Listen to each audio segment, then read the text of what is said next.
হ্যাঁ স্যার, আমরা এর এমআরআই করেও চেক করেছি। এমন টিউমার ছিল যাতে ওর হাত কাঁপতো। একদম। আর সেই জন্যে যেভাবে ক্লিন কাট আছে গলার ওপরে, সেটা এই লোকটি করতেই পারবে না। এ এত পরিষ্কার করে গলা কাটতেই পারবে না। কিন্তু স্যার আক্রমণের সময় তো এর হাতে ছুরি বাঁধা ছিল, তাই না? পুরবি হয়তো ওই সময় ওর হাতে ছুরি বাঁধা ছিল, তবুও তো ওর হাত কাঁপতো, তাই না? আর হাত কাঁপলে আঘাতও তেড়া বেঁকা হতো, সরল রেখায় হতো না। হতে পারে ওই ছুরিটা ওর হাতে বাঁধা ছিল এই জন্যই যে ওই ছুরিটা পড়ে যেন না যায়। যদি এই খুন কাতিয়া না করে থাকে, তাহলে ওর চুল আর আঙ্গুলের ছাপ ক্রাইম সিনে আসলো কিভাবে? ক্রাইম সিনে আসলো কিভাবে?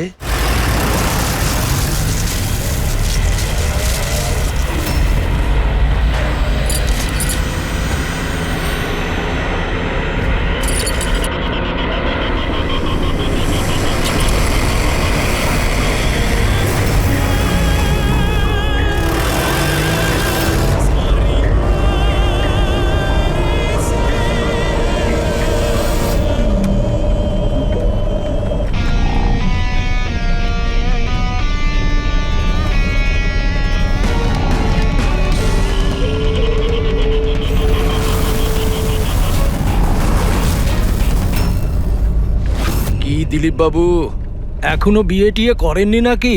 হ্যাঁ, আর তাছাড়াও তোর মতো ফালতু পুলিশ অফিসারের সাথে কোন মেয়ে বিয়ে করতে চাইবে?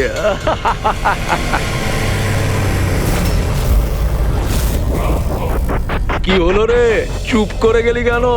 আমাকে দেখে হাওয়া বেরিয়ে গেছে নাকি তোর? তোর থেকে বড় জিরো জিরো আমি আমার জীবনে আজ পর্যন্ত দেখিনি। কাতিয়া, নিজের মুখটা একটু বন্ধ কর। তুই জানিস দিলীপ স্যারের পুলিশ ফোর্সে কত সম্মান আছে? ভীষণ ভালোভাবে সেটা জানি, কতটা সম্মান আছে। কি রেগে গেছিস আমার উপর? মারবি আমাকে? হ্যাঁ হ্যাঁ, মার আমাকে, মার দেখি। ভয় পাচ্ছিস কেন? আমাকে তো বাঁধা আছে, তোর হাত তো খোলা, দেখি কত সাহস। এই দেখাবো তোকে। এই হাবিলদার,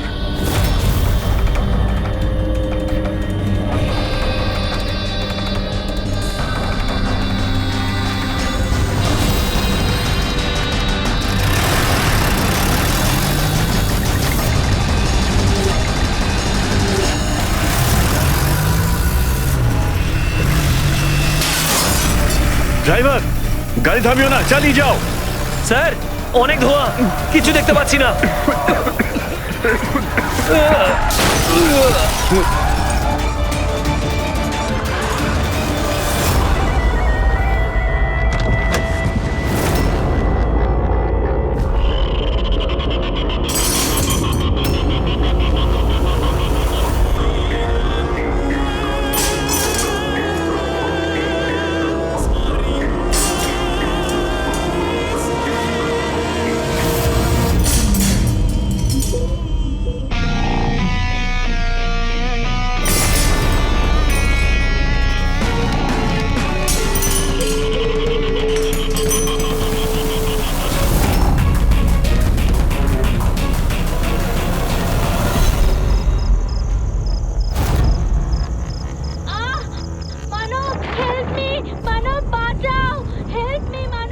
ভয়ঙ্কর সিরিয়াল কিলার কাতিয়া জেল থেকে পলাতক।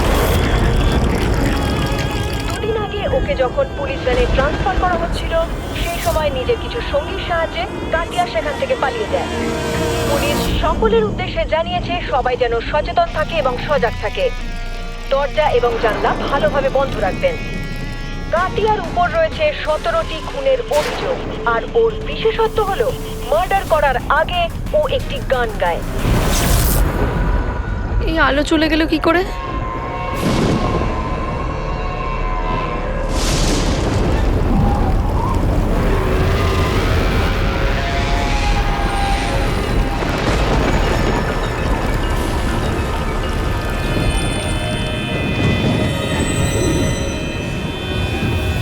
আমি দরজা খুলে আসিনি তো?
আজব ভাবে মারা হয়েছে।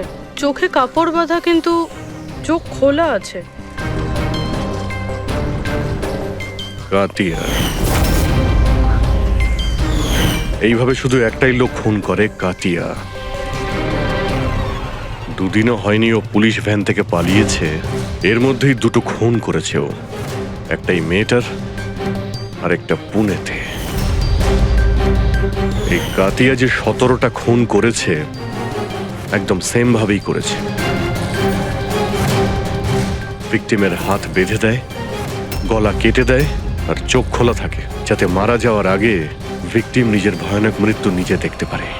আর তারপরে চোখ দুটো বেঁধে দেয়। হ্যাঁ স্যার, এর আগেও যখন ওকে গ্রেফতার করা হয়েছিল তখনও একটা মেয়েকে টর্চার করছিল। হেল্প! হেল্প! প্লিজ কেউ বাঁচাও!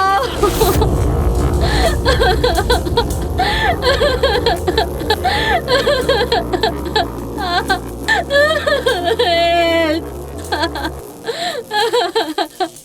প্লিজ কেউ বাঁচাও! হেল্প!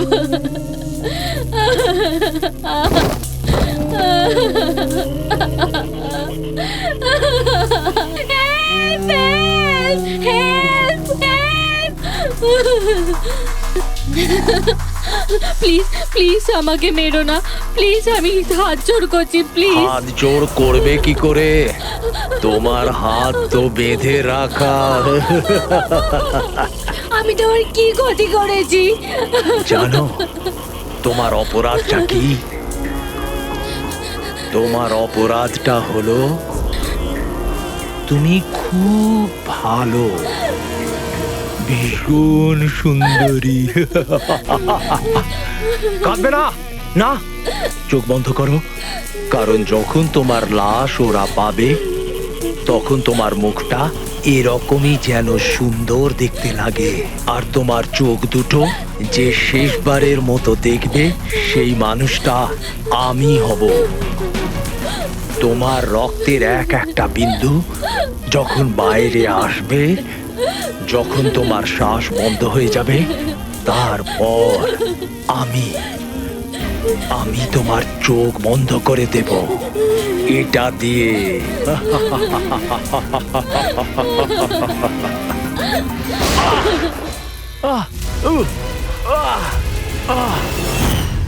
হ্যাঁ রাহুল, বলো। স্যার, আমাদের কফি খেতে যাওয়ার কথা ছিল। পিক করতে যখন আমি এখানে এলাম, ঘরের বেল বাজালাম কিন্তু বাজলো না। বাড়ির দরজা খোলা দেখে আমি ভেতরে চলে এলাম। এসে দেখি মালিনী। স্যার, বেলটা বাজবে কিভাবে? বাড়ির ইলেকট্রিসিটি কাটা রয়েছে, তাও মিটার বক্স থেকে। এবার খুনিকে খোঁজা শুরু করব কিভাবে? সেখান থেকেই যেখান থেকে কাতিয়া ভ্যান থেকে পালিয়েছিল, কোনো না কোনো প্রমাণ তখন অবশ্যই পাবো। আর ও পালিয়েছে যখন নিজের বাড়ির সঙ্গে যোগাযোগ তো করবেই। চলো দেখা যাক। স্যার, এটা সেই জায়গাটাই যেখানে স্মোক বম ফেলা হয়েছিল। আর আমাদের গাড়িটা এখানে এসে থেমেছিল স্যার। গাড়ি এখানে প্রথম থেকেই অপেক্ষা করছিল ভ্যান আসার জন্য। Yes sir. তার মানে স্যার ওরা জানতো যে কাতিয়াকে কখন এখানে আনা হবে। একদম স্যার। আর পুরো প্ল্যানিং এর সাথে আক্রমণ করা হয়েছিল। আচ্ছা, তোমরা এই ভ্যানটা সেন্ট্রাল জেল থেকে নিয়ে আসছিলে না? Yes, sir. মানে এই দিক থেকে? হ্যাঁ। এই দিক থেকে এসে এখানে এসে রাইট নিয়ে নিল, আর স্মোক বোম এই জায়গাটায় ভ্যানের ভেতরে পড়েছিল। ডান দিক থেকে বোমটা ফেলা হয়েছিল। ডান দিক মানে এই দিক থেকে? Yes sir. স্যার, মনে হয় বমটা এখান থেকে ফেলেছিল। এখান থেকে? পঙ্কজ, যেখানে তুমি দাঁড়িয়ে আছো ওখান থেকে এই রাস্তাটা নজরে আসছে? না স্যার। আসছে না? যদি ওখান থেকে রাস্তাটা নজরে না আসে তো এত অ্যাক্টিভেট কেউ কি করে হবে যে রানিং গাড়িতে কেউ বোম ফেলে দিল? মুশকিল আছে। এটা ঠিক বলছেন স্যার আপনি। না দেখে এভাবে অ্যাকুরেটলি বম ছোড়া ইম্পসিবল। তার মানে ওর নিশ্চয়ই কোনো দ্বিতীয় সাথী ছিল। কেউ হতে পারে রাস্তার ওপারে দাঁড়িয়ে ছিল, হয় ওপার থেকে ইশারা করেছে, আর না হলে ফোনে কন্ট্যাক্ট করেছে। এখানে এখান থেকে এই জায়গাটাও দেখা যায় আর এই রাস্তাটাও দেখা যায়। যে ইশারা করেছিল সে নিশ্চয়ই এখানে ছিল, এখানেই ও ছিল।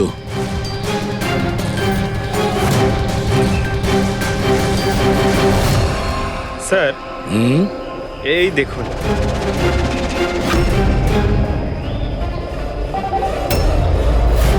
এখানে কেউ দাঁড়িয়ে ছিল স্যার, পান মশলা খেয়েছে।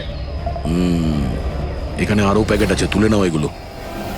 পঙ্কজ, এই পান মশলার প্যাকেটগুলো ডক্টর সালুকের কাছে পাঠিয়ে দাও।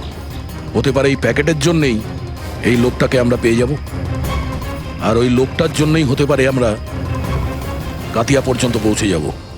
কাতিয়া কাতিয়া কাতিয়া, কান পচে গেল কথাটা শুনে। কাতিয়ার বোন বলে কি সারা জীবন ওর পাপের বোঝা বলবো?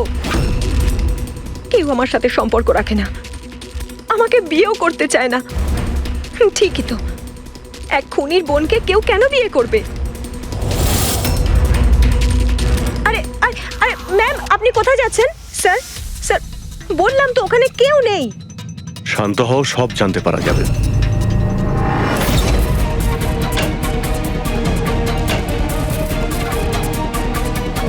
স্যার, কাতিয়া তো ঘরে নেই।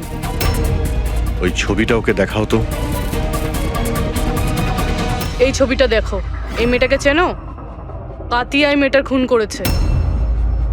কিন্তু এটা হতে পারে না, কেন?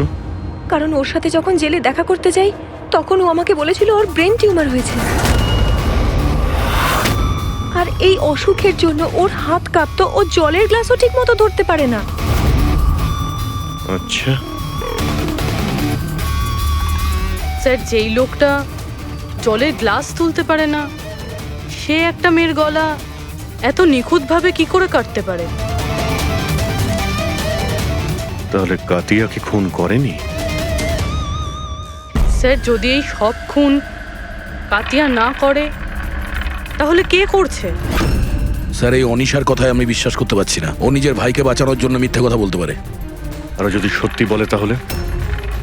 আমাদের কাছে এমন কোনো প্রমাণ নেই যাতে আমরা ওর কথাটা মিথ্যে প্রমাণ করতে পারি। প্রমাণ? প্রমাণ আমি দেব তোমাদের। বলো, কি প্রমাণ পেয়েছো?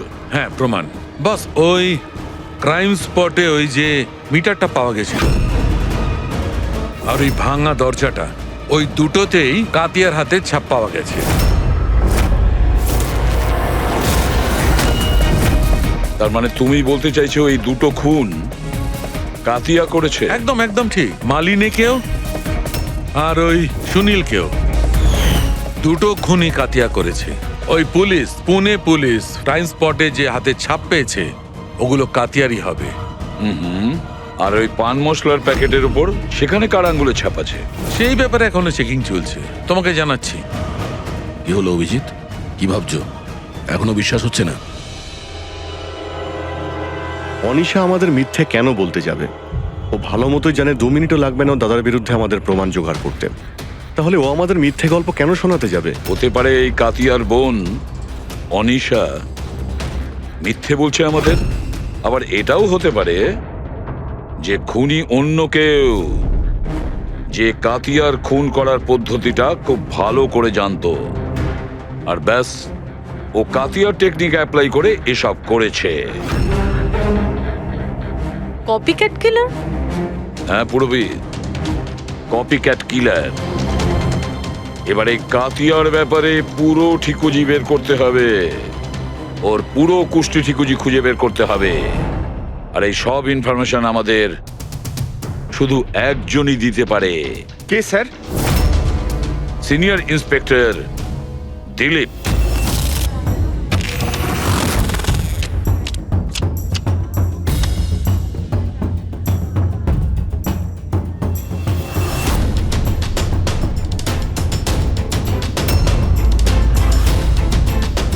ভাগ্যটাই যদি ধোঁকা দেয় তাহলে কি করব? খুব বাজে তাস পেয়েছো, মনে হচ্ছে ভাগ্যটা মন্দার দিকে। দেখুন, পুলিশ ফোর্সে আমার থেকে মুখ ঘুরিয়ে নিল, যার জন্য 30টা বছর নিজের জীবন দিয়েছি। তার ভাগ্য ভালো আর খারাপ দিয়ে কি হবে? মানুষ তার ভাগ্য নিজেই তৈরি করে। Senior inspector Dilip, ACP sir, আর আপনি এখানে কিভাবে স্যার? এই জায়গাটা আপনাকে শুট করে না স্যার। তুমি জানো তো আমি এখানে কেন এসেছি? জানি স্যার, কিন্তু আমি আপনাকে কোনো সাহায্য করতে পারবো না কাতিয়াকে ধরতে। দিলীপ, আমি জানি যে তুমি হতাশায় ভুগছো পুলিশ থেকে সাসপেন্ড করার পর। হতাশা? হতাশা খুবই ছোট একটা শব্দ। সমস্ত জীবনটা আমি পুলিশ ফোর্সকে দিয়েছি স্যার। আর কি দিয়েছে পুলিশ ফোর্স আমাকে? আমার যোগ্যতাকে সন্দেহ করেছে। ওরা ভুলে গেছে আমি সেই যে প্রথম কাতিয়ার মতন খুনিকে ধরেছিল। এবার দ্বিতীয় সুযোগ এসেছে তোমার নিজের হারানো সম্মান ফিরে পাওয়ার জন্য। দিলীপ, আমরা একসাথে মিলে কাতিয়াকে ধরবো। বলো রাজি?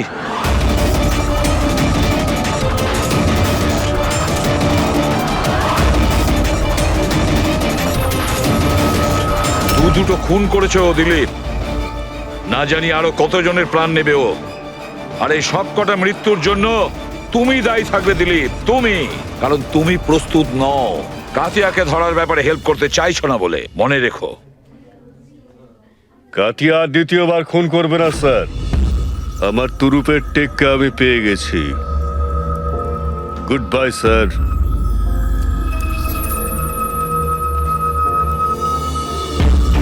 উনি তো এসিপি প্রদ্যুমান, তাই না? এখানে কি করতে এসেছিল? আমাকে কর্তব্যের শিক্ষা দিতে এসেছিল। তুই বল, কাজ হয়েছে নাকি? হ্যাঁ, কাতিয়া খুব শীঘ্রই এসে পড়বে নিজের গার্লফ্রেন্ডের সাথে দেখা করতে। কোথায় আসবে?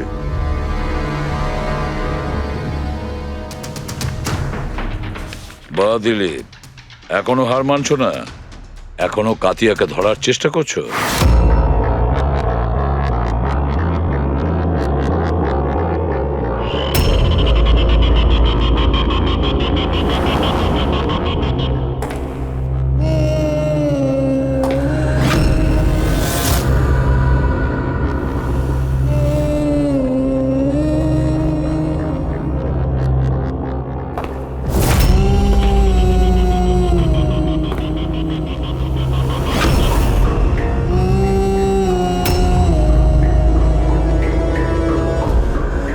এটা আবার কি?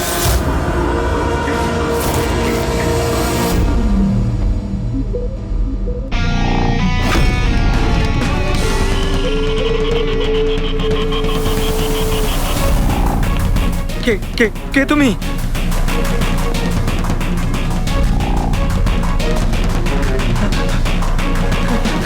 কিছু কিছু বলছো না কেন তুমি? কি কি কি কি কি চাই তোমার?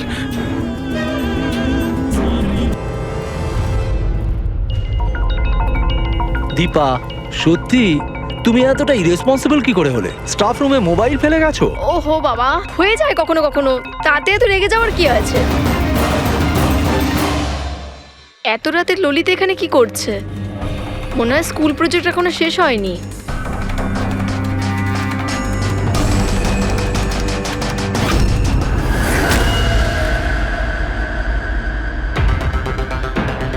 ঠিক সেই রকম গলা কাটার সেই দাগ, খোলা চোখে পট্টি, আর এই হাতে দড়ি বাঁধার দাগ। এটা নিশ্চয়ই কাতিয়া করেছে। তার মানে স্যার, খুনি আমরা যেরকমটা ভাবছিলাম আদতে সেরকম কেউ নয়। আমার তো মনে হচ্ছে এই কাতিয়াই এই খুনগুলো করছে। না ফ্রেডি, কিন্তু স্যার, এই সুনীল, মালিনী আর এখন এই ললিত, এদের একে অপরের সঙ্গে কি সম্পর্ক? প্রয়োজন নেই নিজেদের মধ্যে সম্পর্ক রাখার।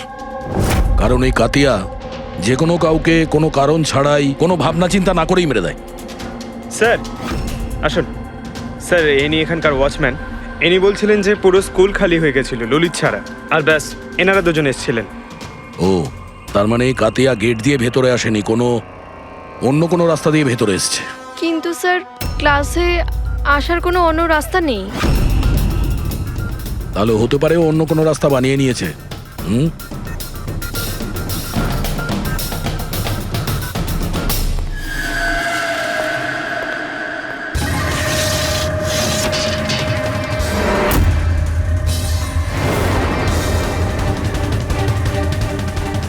ক্লাসরুম ফার্স্ট ফ্লোরে। এখান থেকে কাতিয়া খুব সহজেই উপরে এসছে।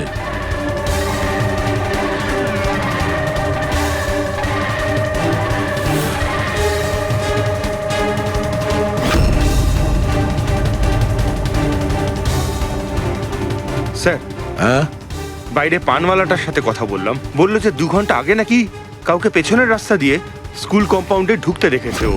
ওর চেহারার আর কোনো বর্ণনা দিয়েছো? স্যার, কাতিয়ার ফটো দেখিয়েছিলাম কিন্তু চিনতে পারেনি। কিন্তু বলছিল স্যার যে লোকটা এখানে এসেছিল সে লাল রঙের একটা ময়লা শার্ট পরেছিল। আচ্ছা, এরকম কি? হ্যাঁ স্যার। এটা এখানে আটকে ছিল, হতে পারে উপরে ওঠার সময় বা নিচে নামার সময় আটকে গেছে।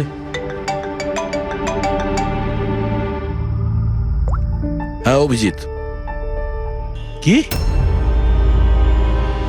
ঠিক আছে, হ্যাঁ আমাকে আপডেট দিতে থেকো। কি হয়েছে স্যার? ওই যে পান মশলার প্যাকেটগুলো পেয়েছিলাম আমরা রাস্তার ওপর, ওতে অনিশার আঙুলের ছাপ আছে। তুমি জানো এটা কোথা থেকে পেয়েছি আমরা? তুমি জানবে নিশ্চয়ই। আর তুমি এটাও জানো নিশ্চয়ই এখানে কার আঙুলের ছাপ রয়েছে। হ্যাঁ, মিথ্যে বলেছিলাম আপনাদেরকে। গিয়েছিলাম ওখানে সাহায্য করতে, যাতে ও ভ্যান থেকে পালাতে পারে। তুমি জানো এটা কত বড় অপরাধ? কাজটা ঠিক হোক বা ভুল, আফটার অল তো আমার দাদা। ওর ব্রেন টিউমারের কথাটা আমাকে যখন বলল, আর সেই সাথে বলল জীবনের শেষ দিনগুলো ও জেলে কাটাতে চায় না, তখন খুব কষ্ট হলো। তো তুমি ওখানে চলে যাও ওকে বাঁচানোর জন্য। তুমি পুলিশ ভ্যানে আক্রমণ করাও। আমি ওখানে গিয়েছিলাম ঠিকই, কিন্তু সত্যিটা হলো আমি গিয়ে যে কিছু করব তার আগে অন্য কেউ ওকে ওখান থেকে নিয়ে যায়।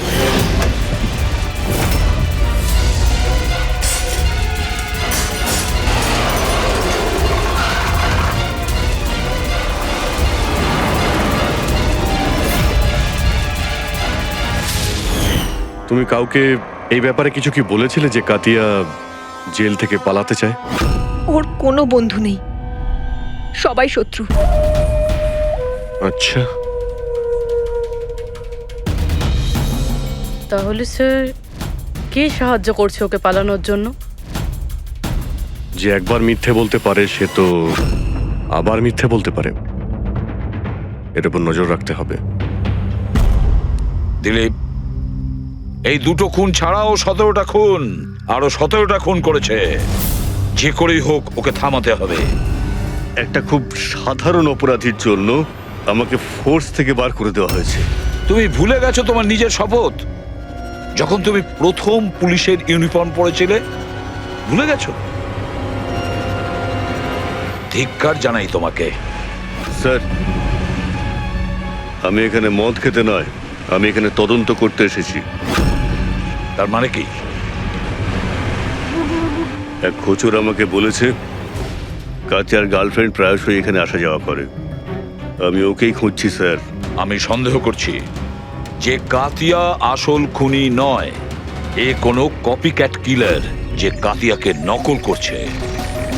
মানে কপিক্যাট কিলার? হ্যাঁ দিলীপ। স্যার, একটা উপায় আছে এই ধরনের নকল খুনিকে ধরার। কি? একটা ব্যাপার আছে যেটা শুধু আমি আর কাতিয়া জানি স্যার, মিডিয়া জানে না স্যার। কাতিয়া প্রত্যেকটা খুনের পর পরিষ্কার করে স্যার, আর প্রত্যেকটা খুনের পর ও স্নানও করে স্যার। এই কথাটা কেউ জানে না স্যার, শুধু আমি আর কাতিয়াই জানি sir. Fantastic, fantastic. Hello Abhijit,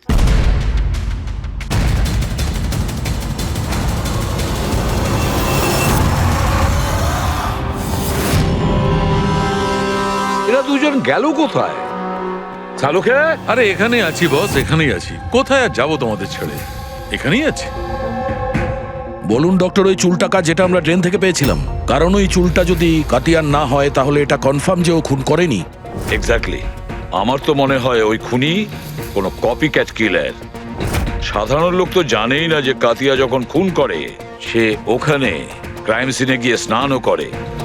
বস, এই এক্ষুনি সারিকা আসছে রিপোর্টটা নিয়ে, জানতে পারা যাবে চুলটা কাতিয়া না অন্য কারো। স্যার,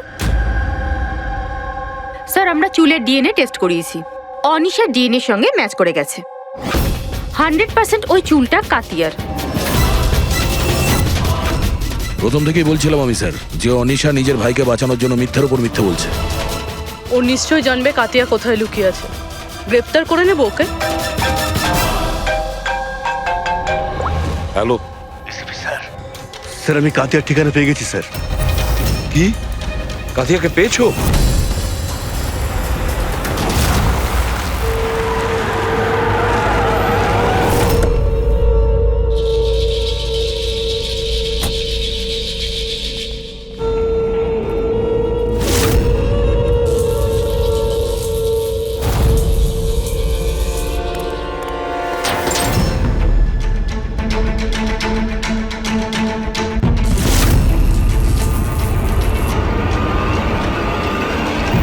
স্যার গুলি চালাবেন না স্যার। স্যার আমি। কাতিয়া কোথায়?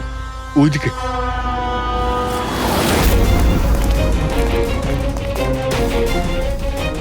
স্যার এখানেই রয়েছে কোথাও।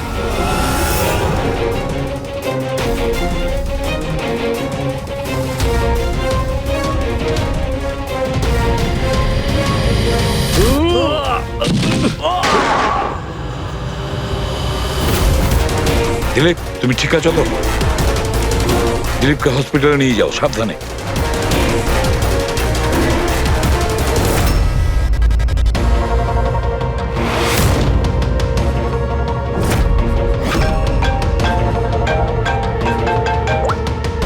হ্যাঁ সালুকে বলো। হোয়াট? কাতিয়া খুনি নয়? যদি কাতিয়াই খুনি ছিল তাহলে ওর লাশ এখন আপনার সামনেই রয়েছে। তাও আপনি বলছেন যে কেসটা শেষ হয়নি। হ্যাঁ, তবুও আমি বলছি কেসটা শেষ হয়নি। কেস শেষ হয়নি? না। খুনি কাতিয়া নয়, অন্য কেউ। এক্স্যাক্টলি। এই 3টে খুনি এ করেনি, অন্য কেউ করেছে। স্যার আমরা ওই চুলের স্যাম্পলগুলো চেক করেছিলাম যেগুলো আপনারা ক্রাইম সিন থেকে পেয়েছিলেন। ওই চুলগুলো থেকে আমরা মাইগ্রেন, মাথার যন্ত্রণার ওষুধ পেয়েছি। এমন মাথার যন্ত্রণা যেগুলো ব্রেন টিউমারের রোগীদের হয়ে থাকে, তাদেরই দেওয়া হয়। তার মানে কাতিয়ার বোন অনিশা সত্যি বলছিল, কাতিয়ার আগের থেকেই ব্রেন টিউমার ছিল। হ্যাঁ স্যার, আমরা এর এমআরআই করেও চেক করেছি। এমন টিউমার ছিল যাতে ওর হাত কাঁপতো। একদম। আর সেই জন্যে যেভাবে ক্লিন কাট আছে গলার ওপরে, সেটা এই লোকটি করতেই পারবে না। এ এত পরিষ্কার করে গলা কাটতেই পারবে না। কিন্তু স্যার আক্রমণের সময় তো এর হাতে ছুরি বাঁধা ছিল, তাই না? পুরবি হয়তো ওই সময় ওর হাতে ছুরি বাঁধা ছিল, তবুও তোর হাত কাঁপতো, তাই না? আর হাত কাঁপলে আঘাতও তেড়া বেঁকা হতো, সরল রেখায় হতো না। হতে পারে ওই ছুরিটা ওর হাতে বাঁধা ছিল এই জন্যই যে ওই ছুরিটা পড়ে যেন না যায়। যদি এই খুন কাতিয়া না করে থাকে তাহলে ওর চুল আর আঙ্গুলের ছাপ ক্রাইম সিনে আসলো কিভাবে? ক্রাইম সিনে আসলো কিভাবে? কেন? কি উদ্দেশ্য থাকতে পারে এই কপিক্যাট কিলারের খুন করার জন্য? স্যার এই 3জন ভিকটিমের মধ্যে কোনো সামঞ্জস্য নেই, কিছুই কমন নেই। আর এই সুনীল, ও তো থাকতোই অন্য শহরে, পুনেতে। হ্যাঁ স্যার, না তো এদের স্কুল কলেজ এক, না তো কাজ। একজন ইঞ্জিনিয়ার, একজন সিএ। এই সোশ্যাল মিডিয়াতে কি তুমি দেখেছো যদি কোনো কমন ফ্রেন্ড থাকে? স্যার কোনো কমন ফ্রেন্ড নেই, চেক করেছি আমি। কিন্তু স্যার খুনি এই 3জনকেই কেন টার্গেট করেছিল? সেটাই তো। কেন? স্যার ডেকেছিলেন আমাকে? হ্যাঁ রাহুল, এসো। এই ফটো দুটো ভালো করে দেখো। এ সুনীল আর এ ললিত, এদের দুজনের মধ্যে কাউকে তুমি চিনতে কি? একটু মন দিয়ে দেখো, মনে করো। না স্যার। কিন্তু কেন? আমি সন্দেহ করছি এই দুজনকে খুন, মানে সুনীল আর ললিতকেও খুন মালিনীর খুনিই করেছে। কারণ আমাদের মনে হলো হয়তো তুমি জানবে যে মালিনীর কি এদের সঙ্গে কোনো কানেকশন ছিল। স্যার যদি কোনো কানেকশন থেকেও থাকে আমি বলতে পারবো না। তার মানে? কারণ মালিনীকে আমি অত ভালো করে চিনতাম না। 10 বছর আগে একটা পিকনিকে দেখা হয়েছিল, তারপরে আমাদের কোনো টাচ ছিল না। তারপর আমি ওর ছবির সাহায্যে সোশ্যাল মিডিয়াতে আইডি সার্চ করলাম আর ওকে রিকোয়েস্ট পাঠালাম। আমাদের সেদিন কফি শপে যাওয়ার কথা ছিল, কিন্তু এটা দেখুন, 10 বছর পুরনো পিকনিকের ফটো এখনো আমার ফোনে আছে। আচ্ছা, এটা কিনাডাম না লোনাওয়ালাতে? হ্যাঁ sir. Kila dam, Lonavala. Sir 1 minute.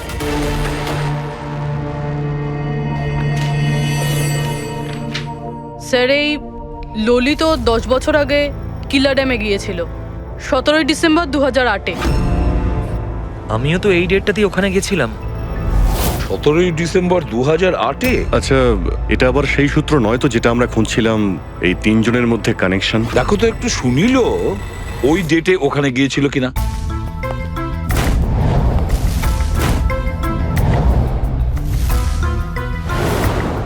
হ্যাঁ স্যার, এই সুনীলও গেছিল ওই নিজের কলেজের বন্ধুদের সাথে, ঠিক ওই তারিখেই ওই জায়গাতেই।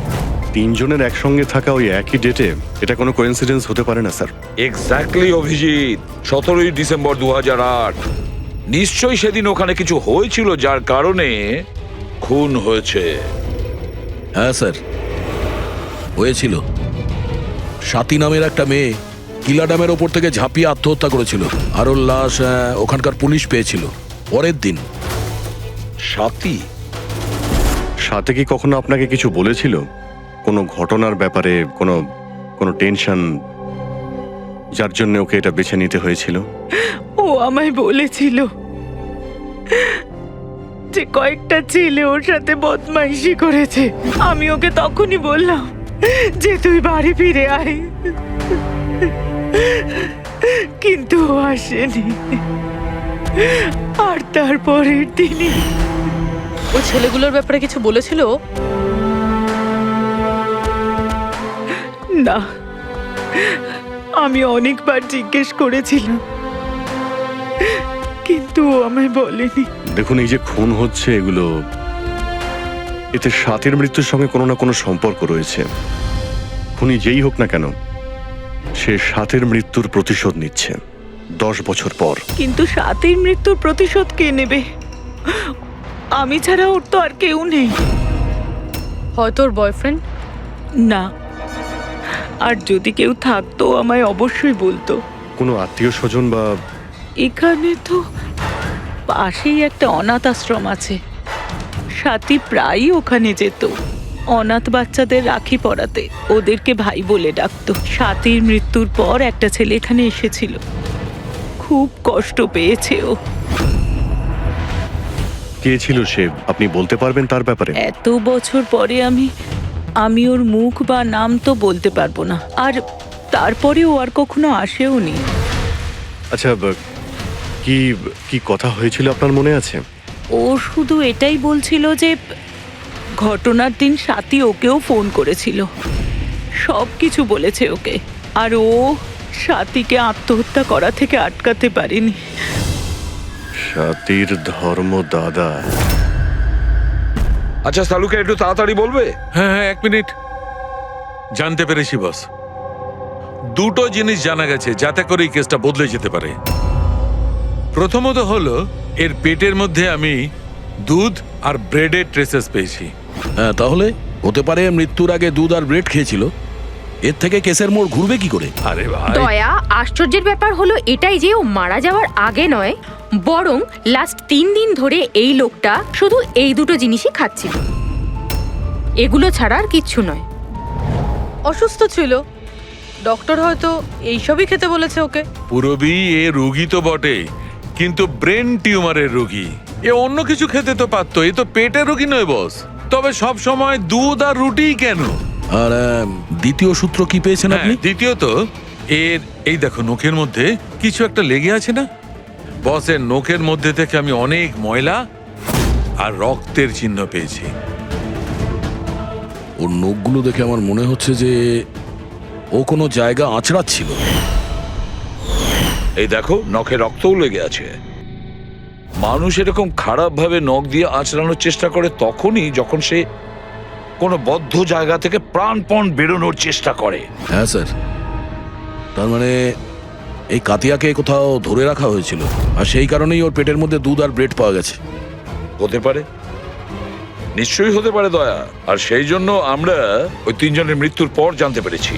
এটা হয়নি তো আবার যে ওকে বন্দি করে রেখেছিল সেই এর মাথার চুল আর হাতের নখ রেখে দিয়েছিল আমাদের জন্য, আমাদের বিভ্রান্ত করার জন্য। খুব ভালো প্ল্যান করেছিল স্যার অপরাধী। প্রথমে 3টে খুন করেছে, তারপর কাতিয়াকে বন্দি দশা থেকে মুক্তি দেয় যাতে ওই খুনের অপরাধে এই কাতিয়া ধরা পড়ে। আর এই সব কিছু ওই সাতির খুনের প্রতিশোধ নেওয়ার জন্য। 1 মিনিট। বাস, নখের মধ্যে যে ময়লা ছিল তাতে কালো বালি, ইঞ্জিন অয়েল, আয়রন অক্সাইড পাওয়া গেছে। আমরা যেখানে কাতিয়াকে পেয়েছিলাম স্যার, ওই এলাকাতেই পাশে একটা বিচ আছে স্যার, যেখানে কালো বালি আছে স্যার। আর ওর খুব কাছে একটা শিপিং ইয়ার্ডও আছে।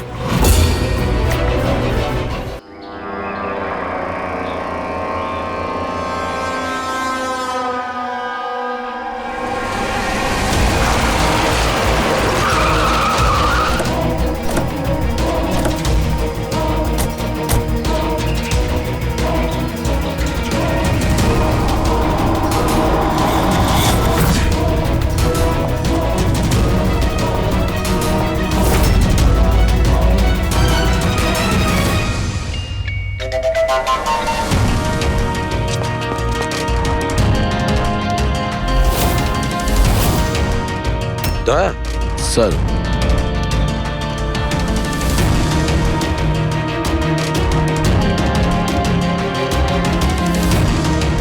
কাতিয়া, মনে হচ্ছে কাতিয়াকে এখানেই বন্দি করে রেখেছিল। এটা কি?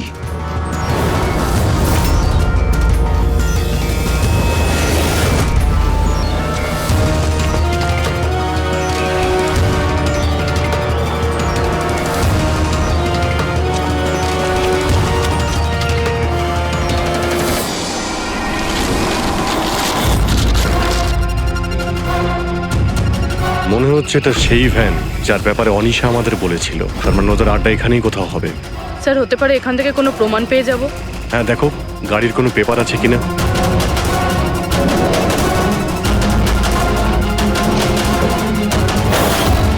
ও নো, বুম! পালাও এখান থেকে।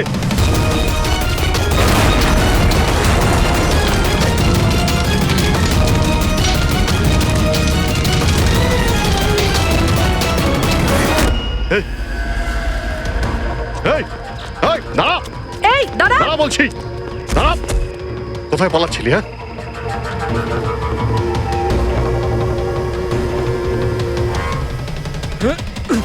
এই, দাঁড়া দাঁড়া, নাহলে গুলি করে দেবো। কোথায় পালাচ্ছিস? ওর